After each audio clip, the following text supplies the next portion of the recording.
नमस्कार साथियों, मेरा नाम है मयंक गौतम और आप सभी का स्वागत है आपके अपने हिंदी वाले गुरुजी चैनल में।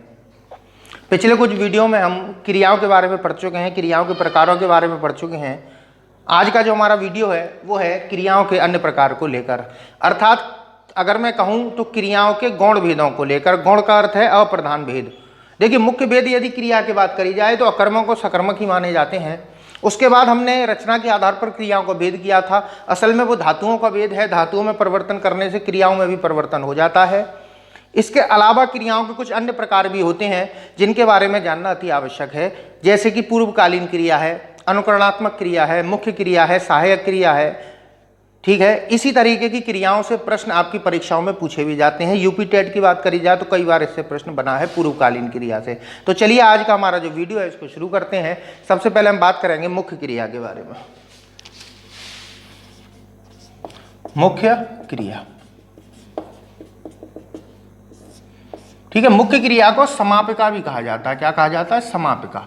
समापिका मतलब समाप्त कर देने वाली, अर्थात वह क्रिया जो वाक्य को समाप्त करने की सूचना देती है वही क्या कहलाती है? मुख्य क्रिया कहलाती है। या वह क्रिया जिससे वाक्य आपका समाप्त हो जाए, उसके बाद आपके मन में कोई भी भ्रम ना रहे, उसी क्रिया को क्या कहते हैं? मुख्य क्रिया कहते हैं। ठीक है, जैसे मैं एक वाक्य लिखता हूं, राजू सोता है। अब ये जो वाक्य है इसमें इस वाक्य को समाप्त कौन कर रहा है? ये सोता क्रिया कर रही है, तो इसी को हम क्या कहेंगे? मुख्य क्रिया कहेंगे। एक और वाक्य देख लेते हैं, रवि सोकर उठ गया। ठीक है, रवि सोकर उठ गया। अब यहां पर देखिए मुख्य क्रिया कौन सी है। यहां पर मुख्य क्रिया ये सोकर नहीं है, क्योंकि यहां पर ये क्रिया इस वाक्य को समाप्त नहीं कर पा रही। इस वाक्य को जो समाप्त किया है वो उठ गया ने किया है, तो आपके इस वाक्य की मुख्य क्रिया क्या हो गई? उठ जाना। ठीक है, बात क्लियर हो गई। तो मुख्य क्रिया होती है, क्या होती है? जो वाक्य को समाप्त कर दे, वही क्या है? आपकी मुख्य क्रिया कहलाती है। मेरे हिसाब से आपको ये समझ में आ गया होगा। और देखिए, मूल अर्थ जिस क्रिया का वाक्य में आता है या जिस अर्थ से क्रिया समाप्त होती है वही मुख्य क्रिया होती है। अब जैसे मान के चलो पेपर में आपसे पूछ ले, बताओ इस वाक्य की मुख्य क्रिया उठना है या जाना है, तो यहाँ उठना का अर्थ आ रहा, जाना का तो अर्थ ही नहीं आ रहा। ठीक है, बस ये क्यों आई है? इसकी सहायता करने के लिए आई है। ठीक है, तो ये सहायक क्रिया कही जा सकती है, लेकिन मुख्य क्रिया क्या है? उठना। जैसे रवि सोकर उठा। ठीक है, तो अब उठा के हमने क्या प्रयोग कर दिया? गया। तो मुख्य अर्थ किसका आ रहा है? उठने का, अर्थात वो उठ गया है। तो इस वाक्य में जो क्रिया वाक्य को समाप्त करने की सूचना दे रही है, तो ये उठना ये सूचना दे रहा है कि ये क्रिया या कहा जाए वाक्य समाप्त हो गया है, तो उसी को हम क्या कहते हैं? मुख्य क्रिया कहते हैं। तो चलिए आगे बढ़ते हैं। जैसे रवि विद्यालय गया, इसमें मुख्य क्रिया क्या है? गया। ठीक है, किसी भी वाक्य में मुख्य क्रिया या कहा जाए किसी भी सरल वाक्य में मुख्य क्रिया केवल एक ही होती है। तो मुख्य क्रिया आप समझ ही गए। तो अब मुख्य क्रिया के बाद में जो दूसरी क्रिया है आपकी वो है सहायक क्रिया।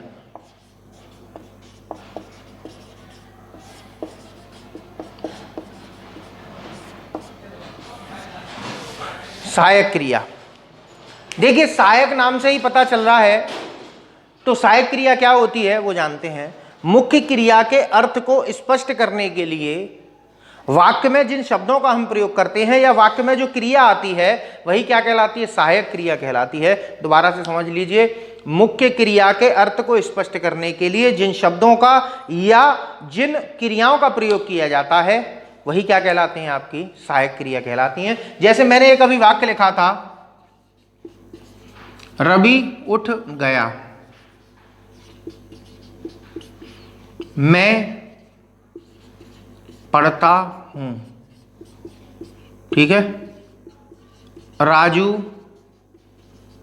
आया था, चाचा जी सो रहे हैं। अब देखिए, सहायक क्रिया मैंने क्या बताया था? मुख्य क्रिया के अर्थ को स्पष्ट करने के लिए। असल में अगर हम क्रिया के मुख्य रूप को देखें तो इस क्रिया को सामान्य रूप में ले जाओगे तो क्रिया क्या बनेगी? उठना। यहां पर क्या बनेगी? पढ़ना। यहां पर क्या बनेगी? आना। यहां पर बनेगी सोना। ये क्या है? आपकी क्रियाओं का सामान्य रूप है। मैंने पढ़ाया था पिछले वीडियो में कि क्रिया का सामान्य रूप क्या होता है। तो ये क्या है? असल में रवि उठ गया, इसमें किस क्रिया की प्रधानता है? उठना क्रिया की प्रधानता है। तो मुख्य क्रिया क्या है इस वाक्य की? उठना। मैं पढ़ता हूं, इस वाक्य की मुख्य क्रिया क्या है? पढ़ना।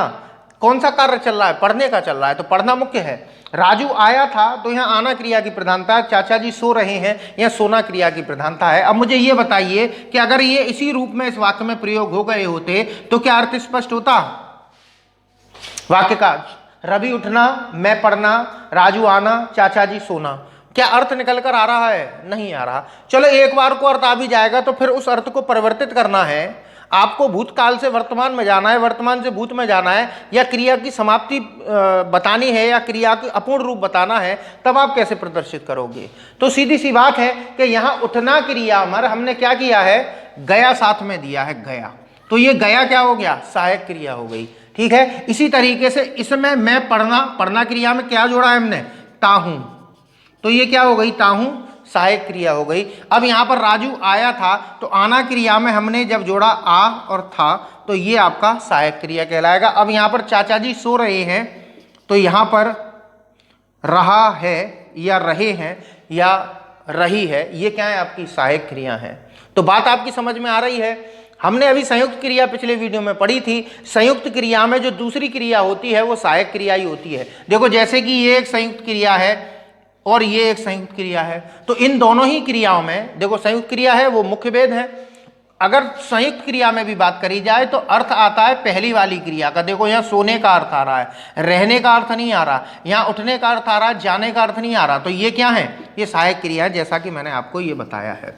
तो बात समझ में आ गई। अंग्रेजी में तो इसको हम हेल्पिंग वर्ब बोलते हैं, तो वहाँ तो अच्छी तरीके से समझ में आता है, हिंदी में इनको थोड़ा समझ में कम आ पाता है। तो अगर मैं सहायक क्रिया की बात करूँ तो ये तो नहीं सही क्रिया, कुछ और भी सहायक क्रिया होती हैं, जैसे गागी के होता है पढ़ेगा, आएगा, जाएगा। तो पढ़ना क्रिया में गा जोड़ोगे तब क्या बनेगा? पढ़ेगा। और अगर गा नहीं जोड़ेंगे तो क्रिया का अर्थ स्पष्ट हो जाएगा? नहीं होगा। तो सहायक क्रिया क्या होती है? जो मुख्य क्रिया के अर्थ को स्पष्ट कर दे। चलिए आगे बढ़ते हैं। सहायक क्रिया के बाद में आती है आपकी पूर्वकालीन क्रिया। क्या आती है? पूर्वकालीन क्रिया। मार्कर कहाँ गया? हाँ जी,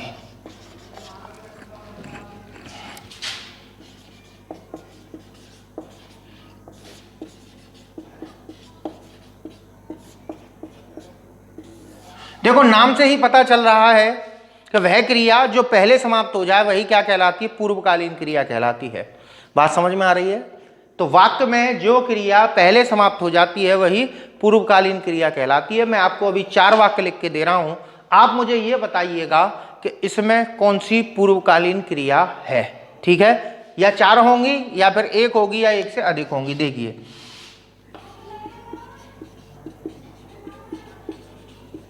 राजू सोकर आया है, हम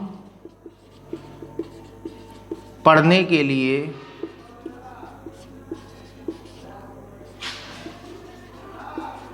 विद्यालय गए। ठीक है, मैंने उड़ता हुआ सांप देखा, या हुआ हटा दो, उड़ता सांप देखा। ठीक है, मैंने उड़ता सांप देखा। और एक और देख लेते हैं, जैसे ही रमेश आया हम सो गए। ठीक है, जैसे ही पिताजी आए, पिताजी कर लो, पिताजी का प्रभाव ज़्यादा पड़ता है। जैसे ही पिताजी आए हम सो गए। अब मुझे ये बताइए इनमें से किस वाक्य में सहायक क्रिया का प्रयोग, वो पूर्वकालीन क्रिया का प्रयोग हुआ है। अगर 1 से अधिक में हुआ है तो वो बताइए, और 1 से अधिक में नहीं हुआ है तो वो बताइए किस किस में हुआ है या किस में हुआ है। हाँ जी, इसको वीडियो को आप यहाँ रोक लीजिए और रोक कर आप पढ़िए और बताइए मुझे पूर्वकालीन क्रिया का प्रयोग किस में हुआ है। चलिए देखते हैं इसका उत्तर। आप जरूर, आप पहले इसका उत्तर लगा लेना। चलिए इसका उत्तर देखते हैं। पूर्वकालीन क्रिया मैंने क्या बताया था कि जो क्रिया पहले समाप्त हो जाए, वाक्य के समाप्त होने से पहले जो क्रिया समाप्त हो जाती है वही पूर्वकालीन कहलाती है। आप किताबों में इतना जरूर पढ़ते हैं। ठीक है, इतना जरूर पढ़ते हैं पूर्वकालीन क्रिया के बारे में, और कई वीडियो आपने लोगों के देखे होंगे पूर्वकालीन को लेकर। अगर आप उनके अनुसार चलोगे तो ये चारों में ही आप पूर्वकालीन क्रिया लगा दोगे, लेकिन इन चारों में पूर्वकालीन क्रिया नहीं है, केवल एक ही वाक्य में पूर्वकालीन क्रिया का प्रयोग हुआ है। चलिए पहले इसकी परिभाषा को देखते हैं पूर्वकालीन क्रिया की, जो मैं बता रहा हूँ आपको उस परिभाषा को ध्यान दीजिएगा, क्योंकि व्याकरणाचार्यों की जो मत है उन्होंने बहुत डिटेल में इसके बारे में बात करी है। तो पूर्वकालीन क्रिया को समझिए। वाक्य में अभी हमने कुछ देर पहले पढ़ा था मुख्य क्रिया, और मैंने आपको एक बात बताई थी कि एक सरल वाक्य में केवल एक ही मुख्य क्रिया हो सकती है। ठीक है, तो एक ही मुख्य क्रिया क्यों होती है? क्योंकि एक सरल वाक्य में एक ही भाव प्राप्त होता है। रवि सो रहा है, अब सो रहा है ही तो पता चल रहा है। ठीक है, रवि आगरा गया तो इसमें आगरा जाने का ही तो भाव पता चल रहा है, तो ये सरल वाक्य है। तो इसको ऐसे समझिए कि मुख्य क्रिया से पहले अगर वाक्य में कोई क्रिया समाप्त हो जाए तो उस क्रिया को पूर्वकालीन क्रिया कहते हैं, और पूर्वकालीन क्रिया कभी भी वाक्य को समाप्त नहीं कर सकती, क्योंकि अगर उसने वाक्य को समाप्त कर दिया तो फिर वही मुख्य क्रिया हो जाएगी, पूर्वकालीन नहीं रहेगी। तो फिर से मैं आपको बता रहा हूं, वाक्य में मुख्य क्रिया से पहले समाप्त होने वाली क्रिया पूर्वकालीन क्रिया कहलाती है, और ये कृदंतों से बनती है। ठीक है, चलिए देखते हैं। अब यहां पर देखो राजू आया है, लेकिन पहले कौन सी क्रिया समाप्त करके आया है? सोकर। तो इस वाक्य में क्या हो गई? पूर्वकालीन क्रिया का प्रयोग हो गया। अब यहां कर देखिए, हम पढ़ने के लिए विद्यालय गए। अब हम ये बताइए कि जाने से पहले पढ़ने की क्रिया समाप्त हो गई? नहीं हुई। और पहली बात तो ये पढ़ने क्रिया है ही नहीं। ये जो पढ़ने शब्द आया है बना तो क्रिया से है, लेकिन ये क्रियार्थक संज्ञा है। अगर आप क्रियार्थक संज्ञा पढ़ना चाहते हो तो मेरा क्रिया का पहला भाग जरूर देखिएगा, क्रियार्थक संज्ञा है। ठीक है, बात समझ में आई? कृदंत है ये भी। ठीक है, चलिए, मैंने उड़ता सांप देखा, या मैंने उड़ता हुआ सांप देखो, चलो हुआ ही दे दो। मैंने उड़ता हुआ सांप देखा। अब ये बताइए, देखा क्रिया से पहले उड़ता हुआ समाप्त हो गई क्या? नहीं हुई। असल में ये जो उड़ता हुआ है ये यहां पर विशेषण है। क्या है? विशेषण। यहां सांप की विशेषता बता रहा है। ये सांप कैसा था? उड़ता हुआ था, उड़ने वाला सांप था। अगर मैं यहां वाला भी कर दूंगा तब भी ये क्या हो जाएगी? सांप की विशेषता हो जाएगी। तो ये भी पूर्वकालीन क्रिया नहीं है। अब बात करते हैं, क्या इस वाक्य में पूर्वकालीन क्रिया है कि नहीं। देखो, जैसे ही पिताजी आए, अब देखो पिताजी पहले आए हैं और बाद में कौन सी क्रिया हुई है? सोने की। तो ये बहुत से लोग इसको पूर्वकालीन बोल सकते हैं, लेकिन मैंने क्या बताया था? मुख्य क्रिया से पहले जो समाप्त हो जाए। अब मुख्य क्रिया आपको पता करनी है तो ये देखिए, मैंने इतना पीछे का वाक्य, आप इसको छुपा लीजिए, समझ लीजिए कि ये है ही नहीं। यहां तक वाक्य पढ़िए, और इस जैसे को अभी चाहो तो हटा दो। इस वाक्य को देखिए, पिताजी आए, पिताजी आए, तो ये वाक्य पूर्ण हो गया ना। तो ये भी एक मुख्य क्रिया है। कौन सी है? मुख्य क्रिया है। और सो गए, ये भी क्या है? एक मुख्य क्रिया है। बात समझ में आ गया? तो इस वाक्य में दो दो मुख्य क्रिया है, क्योंकि ये एक मिश्र वाक्य है, और मिश्र वाक्य है तो इसमें एक से अधिक वाक्य जुड़े हुए हैं या एक से अधिक उपवाक्य जुड़े हुए हैं। मैंने क्या बताया था कि जहां केवल एक सरल वाक्य की बात हो। तो बात आपकी यहां तक समझ में आई होगी। पूर्वकालीन क्रिया, पूर्वकालीन क्रिया के लिए कुछ प्रत्यय होते हैं। एक होता है कर, एक होता है ते ही, और एक तेते। ठीक है, अगर ये प्रत्यय किसी क्रिया के साथ लग जाते हैं तो वो क्रिया क्या बन जाती है? पूर्वकालीन क्रिया बन जाती है, वह मुख्य क्रिया नहीं रहती। इसको असमापिका क्रिया भी कहा जाता है। तो यहां तक आपकी समझ में आई कि मुख्य क्रिया यानी कि कहा जाए सहायक क्रिया, वो पूर्वकालीन क्रिया का प्रयोग केवल इस वाक्य में हुआ है। चलिए और देखते हैं एक आध वाक्य। देखिएगा, पूर्वकालीन क्रिया क्या होती है? जो मुख्य क्रिया से पहले समाप्त हो जाए। चलो, रमेश ने ताजमहल देखा। अब यहां देखिए, ये जो मुख्य क्रिया है क्या है? देखना। ठीक है, अब इस देखना क्रिया से पहले अगर हम कोई क्रिया समाप्त कर लें तो सीधी सी बात है, मैंने अभी कर बताया था तो हम कर भी लिख लेते हैं। एक एक करके बताऊंगा। आगरा जाकर। अब इस जाकर ने क्या किया? ये जाना क्रिया है। अगर मैं इस वाक्य को बनाता रमेश आगरा गया, हाँ, रमेश आगरा गया और उसने ताजमहल देखा, तो दो दो मुख्य क्रियाएं हो जाती। तो यहां पर ये जो जाकर है ये क्या है? पूर्वकालीन क्रिया है। अब एक वाक्य और देखते हैं। देखिए,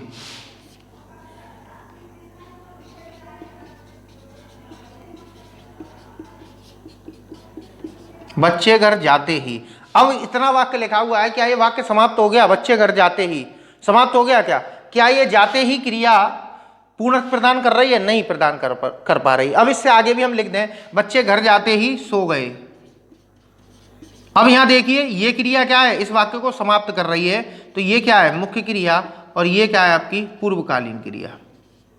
ठीक है। अब एक और लिख लो, बच्चे खेलते खेलते।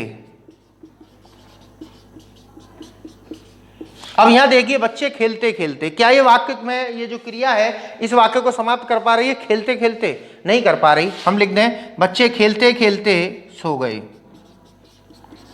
अब यहां देखिए मुख्य क्रिया क्या है आपकी? सो जाना, और खेलते खेलते क्या हो जाएगी आपकी? पूर्वकालीन क्रिया हो जाएगी। बात मेरे हिसाब से आपको अच्छी तरीके से समझ में आ गई होगी।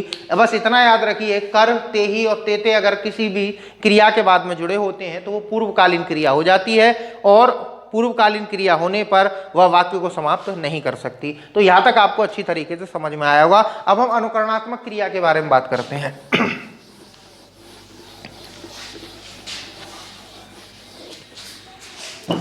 हाँ जी,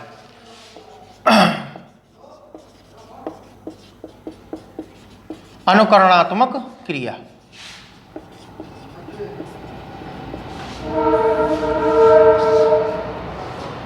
अनुकरण का मतलब क्या होता है? जैसे अनुकरणात्मक कुछ शब्द होते हैं, जैसे खटखट है या जानवरों की आवाजें हैं, ये अनुकरणात्मक शब्द होते हैं। लेकिन अगर हम क्रिया की बात करी जाए तो अनुकरणात्मक क्रिया क्या होती है, इसके बारे में जानेंगे। वस्तुओं आदि से जो हमको ध्वनियां प्राप्त होती हैं, उनसे जो क्रियापद बनाए जाते हैं वो क्या कहलाते हैं? अनुकरणात्मक क्रिया कहलाते हैं। जैसे ये मैंने किया, ये किया खटखट, मैंने क्या किया? खटखट खटखट। अब ये क्या है? इस वस्तु से आवाज निकल कर आई, और इसी खटखट से मैं क्या बना लूं? खटखटाना। अब यहां पर जो वस्तु है वो सजीव निर्जीव दोनों में इसी में सम्मिलित होगा। जैसे कुत्ता क्या करता है? भौंकता है। तो भौंकना क्या हो गया आपका? भौंकना हो गया आपका अनुकरणात्मक। इसी तरीके से मिमियाना, ठीक है। इसी तरीके से टनटनाना, इसी तरीके से बादल क्या होते हैं? बादलों का गर्जना, ठीक है। इसी तरीके से चिंगाड़ना, इसी तरीके से फुसफुसाना, देखो जैसे रंभाना, रंभाना जैसे गाय क्या कर रही थी? गाय रंभा रही थी। तो ये क्या हो गई आपकी? अनुकरणात्मक क्रिया कहलाएगी। एक बार और समझ लीजिए, विभिन्न वस्तुओं आदि की ध्वनियों से जिन क्रियाओं का निर्माण होता है वही क्या कहलाती हैं? आपकी अनुकरणात्मक क्रिया। ये मैंने कुछ उदाहरण लिख दिए, खटखटाना, भौंकना, मिमियाना, टनटनाना, गरजाना, फुसफुसाना या गुर्राना। जैसे गुर्राता है ना, कौन गुर्राता है? गुर्राना। शेर चिंगाड़ता है, हाथी चिंगाड़ता है, शेर घुर्राता है या कुत्ता घुर्राता है। इसी तरीके से भिनभिनाना है आपका, मिनमिनाना है। ये सभी शब्द क्या हैं? आपके अनुकरणात्मक क्रिया कहलाते हैं। तो यहां तक आपको मेरे हिसाब से अच्छी तरीके से समझ में आया होगा, ठीक है। इसी तरीके से एक क्रिया और होती है जिसे हम सजातीय क्रिया कहते हैं। चलो इसी के नीचे लिख दे रहा हूं, सजातीय क्रिया।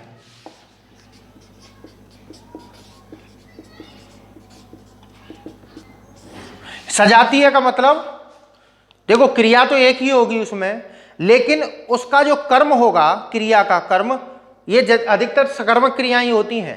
अधिकतर मतलब सभी सकर्मक क्रियाएं होती हैं कि वे क्रियाएं जिनका कर्म भी उसी धातु से बना हो, उसी धातु से बना हो। जैसे राजू ने कई लड़ाइयां लड़ी, मैंने कई खेल खेले, ठीक है। उसने खाना खाया, ठीक है। तो अब यहां पर ये जो क्रिया है, देखो लड़ धातु से ही बना है, लड़ी, ठीक है। और यहां पर लड़ाइयां जो शब्द बना है ये भी किससे बना? लड़ धातु से बना है। इसी तरीके से खेलना बना है खेल धातु से, इसी से खेल इसका कर्म बना है। इसी तरीके से खाना क्रिया खा धातु से, और ये जो खाना है ये किससे बना है आपका? ये भी खा धातु से बना है। तो वे क्रियाएं जिसका कर्म और क्रिया एक समान धातु से बनी होती हैं, वही क्या कहलाती हैं? सजातीय क्रिया कहलाती हैं। एक आध उदाहरण आप भी मेरे कमेंट के माध्यम से मुझे बता सकते हो इसके एक आध उदाहरण, ठीक है, और आप मुझे बताना। और ये वीडियो मैं यही समाप्त कर रहा हूँ, क्योंकि कुछ मेरे विद्यार्थियों को इससे समस्या है कि वीडियो ज़्यादा लंबे हो जाते हैं और 30-30 मिनट के वीडियो हो जाते हैं और वो उनको देख नहीं पाते। तो मैं माफ़ी चाहता हूँ कि मैं इतने बड़े वीडियो आपके लिए लेकर आ रहा हूँ, क्योंकि देखिए मैं ये सोचता हूँ कि मैं आपको कम से कम समय में अधिक से अधिक ज्ञान दे सकूँ और ऐसी चीज़ें आपको दे सकूँ जो आपको कहीं ना मिली हों। और अगर आप नहीं चाहते इस तरीके का ज्ञान प्राप्त करना तो मैं आपसे क्षमा प्रार्थी हूँ। मैं आगे से इस बात को ध्यान रखूँगा, कम से कम समय में अपने वीडियो को समाप्त करने की कोशिश करूँगा। ठीक है, चलिए मिलते हैं आपसे जल्दी ही अगले वीडियो में। तब तक मैं आपसे इजाज़त चाहता हूँ। नमस्कार।